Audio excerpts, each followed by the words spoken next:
ایک ایسا پانی جسے پینے والا ہمیشہ کے لیے امر ہو جاتا ہے، وہ چشمہ جس کی تلاش ہر زمانے کے حکمرانوں، سیاحوں اور جہازرانوں نے کی۔ آخر وہ چشمہ کہاں ہے اور اس پانی کو تاریخ کے کس ہستی نے پیا تھا؟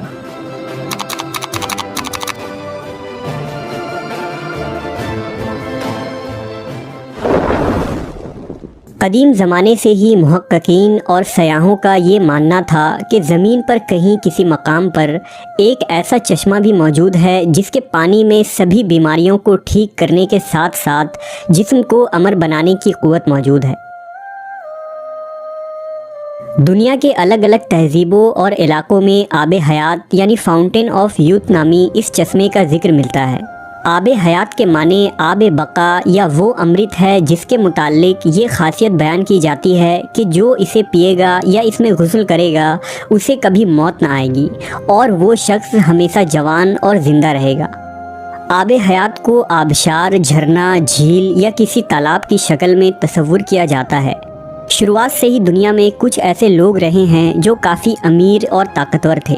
ان لوگوں کو ہمیشہ ہی زندگی کے ختم ہو جانے کا یا بوڑھا ہونے کا ڈر ہوتا تھا، اس لیے ایسے لوگوں نے زمانہ قدیم میں اپنی بڑھتی ہوئی عمر کو روکنے اور اسے پیچھے لے جانے کے طریقوں کی کھوج کرنے کی کوشش کی، جن میں عہد وسطیٰ کے مشہور بادشاہ اور جرنیل شامل ہیں۔ تاریخ میں آب حیات کا سب سے پہلا ذکر قدیم یونان کے مشہور تاریخ داں ہیروڈوٹس کی تحریروں میں ملتا ہے۔ ہیروڈوٹس نے اپنی کتاب ہسٹوریا میں افریقہ میں آباد ایک قدیم قبیلے کا ذکر کیا ہے جنہیں میکروبین کہا جاتا تھا۔ یہ نہایت ہی طاقتور، جوان، لمبے اور خوبصورت لوگ تھے جن کی عمر کم سے کم 120 سال ہوتی تھی۔ اس کے باوجود وہ جوان دکھتے تھے۔ ہیروڈوٹس کے مطابق میکروبین سہارا ریگستان اور افریقہ کے شمالی علاقوں میں آباد تھے۔ میکروبین کی سرزمین میں ایک خاص قسم کا چشمہ بہتا تھا اور یہ چشمے کا پانی ہی ان لوگوں کی لمبی عمر کا راز تھا۔ ہیروڈوٹس نے لکھا ہے کہ یونان کا بادشاہ جب میکروبین کی سرزمین میں پہنچا تو ان لوگوں نے بادشاہ کو وہ چشمہ دکھایا جس میں نہانے کے بعد بادشاہ کا جسم نہایت ہی چمکدار اور چکنا ہو گیا اور اس کے جسم سے خاص قسم کی خوشبو آنے لگی۔ اس چشمے کا پانی اتنا کمزور تھا کہ اس میں کوئی چیز نہ تیر سکتی تھی، نہ لکڑی اور نہ ہی کوئی ہلکی چیز۔ ہیروڈوٹس لکھتا ہے کہ شاید میکروبین کی لمبی عمر کی وجہ اس چشمے کے پانی کا مسلسل استعمال ہے۔ آب حیات کا ذکر اسلامی کتابوں میں بھی موجود ہے اور اس کے متعلق کئی روایات نقل کی گئی ہیں، لہٰذا آب حیات اور ذوالقرنین کے متعلق امام زین العابدین نے ایک طویل قصہ بیان کیا ہے جس کے مطابق ذوالقرنین جو اللہ کے ایک نیک بندے اور بادشاہ تھے، فرشتوں میں سے ایک فرشتہ ان کا دوست تھا جس کا نام رفائیل تھا اور وہ آپ سے ملاقات کرتا تھا۔ ایک دفعہ حضرت ذوالقرنین نے رفائیل سے کہا کہ آپ آسمان میں اپنی عبادت کی کیفیت کو بتائیے۔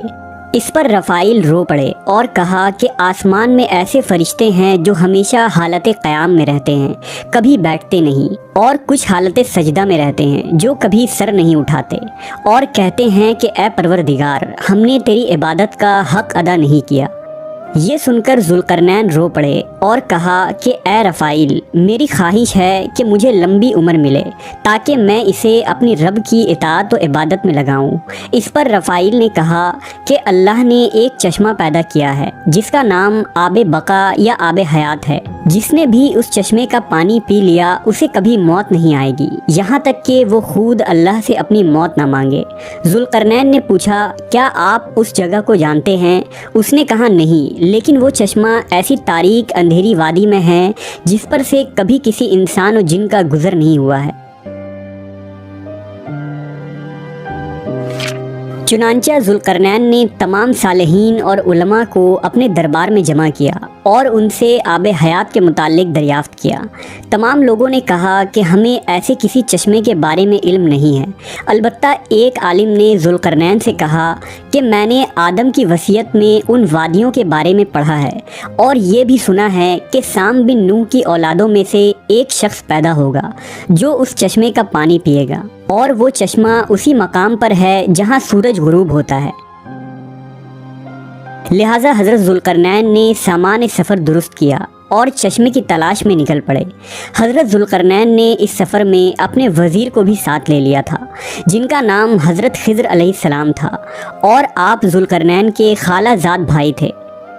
ذوالقرنین اپنی لشکر کے ساتھ مسلسل 12 برسوں تک یوں ہی مغرب کی طرف سفر کرتے رہے، اور ایک طویل سفر طے کرنے کے بعد آخر کار یہ لوگ اس وادی کے کنارے پہنچ گئے۔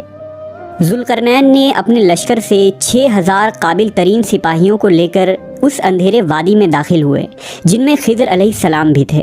اس وادی میں داخل ہوتے ہی اچانک طوفان آ گیا اور زوردار بجلیاں چمکنے لگیں۔ ذوالقرنین کا لشکر بکھر گیا، اور کچھ دیر بعد جب طوفان تھما تو حضرت ذوالقرنین داہنی طرف جا پہنچے، جبکہ خضر علیہ السلام بائیں جانب چلے گئے۔ خضر علیہ السلام اس تاریک راہ میں بھٹکتے ہوئے چشمہ حیات تک جا پہنچے۔ آپ کو شدید پیاس لگی تھی، لہٰذا آپ نے اس چشمے کا پانی پیا، اس میں غسل کیا اور اس پانی سے وضو بنایا۔ یہ چشمہ دودھ سے زیادہ سفید اور شہد سے زیادہ میٹھا تھا۔ وہیں ذوالقرنین ان تاریک وادیوں سے گزر کر باہر نکل گئے، لیکن انہیں وہ چشمہ نہیں ملا، کیونکہ آب حیات ذوالقرنین کے مقدر میں نہیں تھا، جبکہ اس پانی کو پینے کی وجہ سے حضرت خضر کو حیات جاویدانی حاصل ہوئی اور آپ ہمیشہ زندہ رہیں گے۔ دا الیگزینڈر رومانس نامی فارسی تصنیف جو دنیا کے سب سے بڑی سلطنت قائم کرنے والا بادشاہ سکندر اعظم کے سفر کے متعلق لکھی گئی ہے، ان تحریروں میں بھی آب حیات کا ذکر ملتا ہے، جس میں بتایا گیا ہے کہ سکندر اعظم اپنے سپاہیوں کے ساتھ چشمہ حیات کی تلاش میں نکلا تھا، اور لمبے سفر کے دوران وہ اس تاریک سرزمین کے قریب جا پہنچا تھا۔ کہتے ہیں کہ جب سکندر اپنے سپاہیوں کے ساتھ اس تاریک وادی میں پہنچا تو اسے ایک ندی ملی۔ اس نے اس ندی کے کنارے پڑاؤ ڈالا اور اس نے کھانے کے لیے مچھلیاں اور پرندوں کو پکڑا، لیکن جب سپاہیوں نے ان پرندوں کو اس ندی کے پانی سے دھویا تو وہ دوبارہ جی اٹھے اور وہاں سے اڑ گئے۔ سکندر اعظم کا ماننا تھا کہ وہ ندی جنت کے کسی ندی سے بہہ کر اس زمین پر آ رہی ہے، اس لیے اس میں زندگی دینے کی طاقت و قدرت موجود ہے۔ اس پانی کو سکندر نے پیا یا نہیں اور وہ سرزمین کون سی تھی، اس کے متعلق تاریخ خاموش نظر آتی ہے۔ اگر غور کریں تو اسی طرح کا واقعہ حضرت موسیٰ علیہ السلام کے متعلق قرآن مجید میں موجود ہے، جس میں آب حیات کی طرف اشارہ کیا گیا ہے۔ واقعہ کچھ یوں ہے کہ موسیٰ علیہ السلام ایک دفعہ بنی اسرائیل میں خطبہ دے رہے تھے، تو ایک شخص نے پوچھا کہ لوگوں میں سب سے زیادہ علم کس کے پاس ہے؟ حضرت موسیٰ نے جواب دیا کہ میرے پاس۔ اس پر اللہ نے حضرت موسیٰ کی طرف وحی کی کہ آپ کو میرے بندوں میں سے ایک بندہ 2 دریاؤں کے ملنے کے مقام پر ملے گا، جسے میں نے اپنے علوم میں سے ایک علم عطا کیا ہے جو آپ کے پاس نہیں ہے۔ موسیٰ علیہ السلام نے ان سے ملنے کی خواہش کی۔ اللہ نے حکم دیا کہ اپنے ساتھ ایک مردار مچھلی کو لیجئے اور 2 دریاؤں کے ملنے کے جگہ پر جائیے، اور جہاں وہ مچھلی گم ہو جائے وہیں آپ کی ملاقات اس بندے سے ہوگی۔ لہٰذا موسیٰ علیہ السلام نے اپنے ایک خادم کو ساتھ لیا اور نمک لگے ہوئے ایک مچھلی کو زنبیل میں رکھ کر سفر پر نکل پڑے۔ جب وہ چٹانی علاقوں میں پہنچے تو اس زنبیل کو ایک چٹان کے اوپر رکھا تو اچانک وہ مچھلی زندہ ہو گئی اور جھرنے کے ایک راستے کے ذریعہ ندی میں چلی گئی۔ جس مقام پر وہ مچھلی گم ہوئی اسی مقام پر موسیٰ علیہ السلام کی ملاقات اس بندے سے ہوئی جن کا نام خضر علیہ السلام تھا۔ اب سوال یہ ہے کہ وہ مچھلی جو مردہ تھی وہ زندہ ہو کر اس دریا میں کیسے چلی گئی؟ لہٰذا امام ابن کثیر اور طبری جیسے جلیل القدر مفسرین کا قول ہے کہ جس چٹان پر موسیٰ علیہ السلام نے اس مچھلی کو رکھا تھا اس کے نیچے آب حیات کا چشمہ تھا، اور اسی پانی کے چھینٹوں کے پڑنے کی وجہ سے مچھلی زندہ ہو گئی تھی۔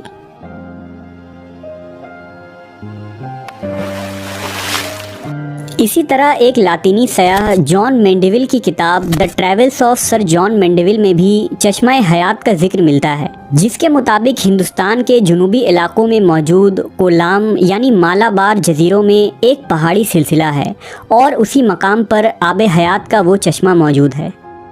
اپنی تصنیف میں جان مینڈیول نے لکھا ہے کہ سفر کے دوران جب وہ کولام کے علاقوں میں پہنچے تو وہاں انہیں ایک ایسا کنواں ملا تھا جس میں مختلف مسالوں کی خوشبو آتی تھی اور یہ خوشبو ہر گھنٹے بدل جاتی تھی۔ مقامی لوگوں کے مطابق اس کنویں کے پانی سے بیماریاں ٹھیک ہوتی تھیں اور اس کا پانی پیتے رہنے سے انسان بہت لمبے وقت تک جوان بنا رہتا تھا، جسے ویل آف یوتھ کہا جاتا تھا۔